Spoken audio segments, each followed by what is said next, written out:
Selam arkadaşlar, ben Serkan Satan. Bugün sizlere evde 5 dakikada fön nasıl çekilir hemen göstermek istiyorum. Daha önce de belirttiğim gibi saçınıza daha rahat fön çekebilmek için bazı ürünlere ihtiyacınız var arkadaşlar. Birkaç tane ürün sıraladım. Daha önce de videolarda kullandığım gibi. Özellikle de çok fazla pahalı olmayan, sizinle rahatlıkla satın alıp evinizde kullanabileceğiniz birkaç ürün seçtim.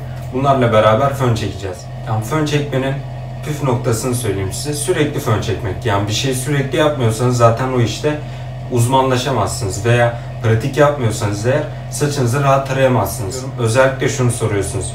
Fön çekerim ama zararı var mı? Evet, zararı var. Saçınıza zarar verebilirsiniz. Hatta yanlış fön çekiminde, yani örneğin saçın şöyle göstereyim. Saçın şuradan sonrasına mesela fön çekmeniz gerekiyor, örnek vereyim. Diplerine tutarsanız saç zaten diplerde daha çabuk kuruyacağı için çok dirençsizleşmeye başlar, incelmeye başlar. Bundandır ki sürekli fön çeken biri ve eğer tıraş olmuyorsa saçın uçları incelmeye başlar. Kısaltmadığı takdirde saçı kendiliğinden kopar. Benim evde kullandığım fön makinem, evde bunu kullanıyorum ben. PowerTech 2200 wattlık bir fön makinesi. PowerTech. Fiyatı şu an ne kadardır tam bilmiyorum. Yanlış hatırlamıyorsam 100-120 lira civarı olması lazım şu anki fiyatı. Kullandığım bir fırça var. Salonda kullandım. Bunu çok rahatlıkla bulabilirsiniz. Yani dilerseniz internet sitelerinden araştırabilirsiniz. Karaca 39 numara, aynı zamanda 40 numara olan var. İkisini de kullanıyorum ben evde. Hiç fark etmiyor. Morphos'un ürünü. Daha önce de tanıtmıştım size. Satın almanızı öneririm. Aynı zamanda kokusu da çok güzel. Hafif nemli saçınıza uygulayabilirsiniz. Eğer saçınız temizse, işte kendiliğinden kuruduysa, yine bu ürünü sıkıp üzerine fön çekebilirsiniz. Daha rahat taramanızı sağlayacaktır. Şimdi öncelikle yapacağımız saç modeline gelelim. Özellikle erkeklerin sıklıkla kullandığı bir model. Kendi ayrım noktasından sağ sol olabilir, hiç fark etmez. Şöyle ayrım noktanızı bulmanız için hemen size kısa bir tüyo vereyim. Bakın şuradan geriye doğru taradığınız zaman, bakın şurada hafif bir çizgi çıkıyor, ben görüyorum. Bakın ayrım noktası burada. Yani arada bir fark olması lazım. Ayrı ayrı gidebilirsiniz. Ayırdınız, örneğin şurayı tamamladınız. Tekrar bir ayrım daha yapın. Buradan devam edin.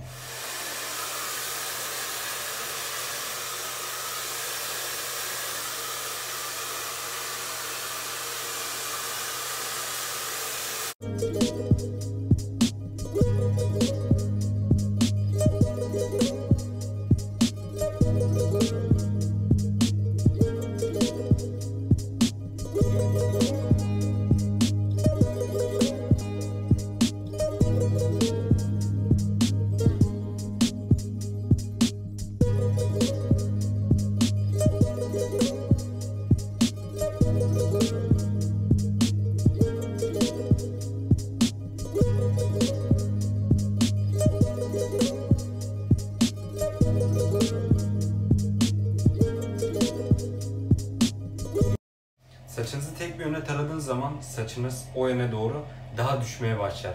Yani daha basılmaya başlar. Tek yöne taradığınız zaman. Örneğin saçımı ben sola doğru tarıyorum genelde. Sağdan sola doğru. Sağdaki uzunluk sola doğru gittiği zaman ağırlık buraya çöküyor. Dolayısıyla saçım daha basık olur. O yüzden ben genelde hani sola doğru da tarasam arada sağa doğru da alıyorum. Saçımın hacmini çok yitirmemesi için. Siz de öyle yapabilirsiniz. Hatta bu şekilde daha havalı oldu. Saçınızı bu kadar kabarttıktan sonra hemen bir saç spreyi olabilir veya ondan önce wax. Şimdi saç spreyi farklı bir durum. Neden ikisini öneriyoruz? Wax şekillendirmek amacıyla, sprey sabitleme amacıyla kullanılır.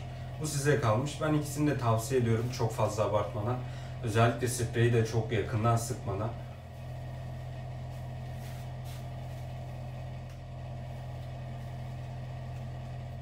Çok hafif bir spreyle. Şu an wax'ı yedirdiniz, saç parça parça durdu. Ondan hemen sonra şöyle parça parça duran kısımları hafif öne doğru alıp sprey sıkıyorsunuz arkadaşlar.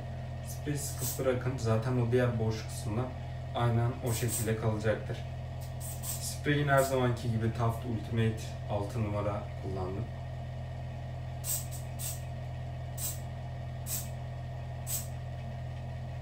Ya biraz el becerisi, başka bir şey yok. Başka bir zorluğu yok bu saçın. olay bu kadar. Fazla bile anlatmış olabilirim. Ben normalde bu kadar uğraşmıyorum. Beğendiyseniz videoyu beğenmeyi, kanalıma abone olmayı, yorum yapmayı özellikle lütfen unutmayın. Hepinize iyi günler diliyorum. Esen kalın. Görüşmek üzere.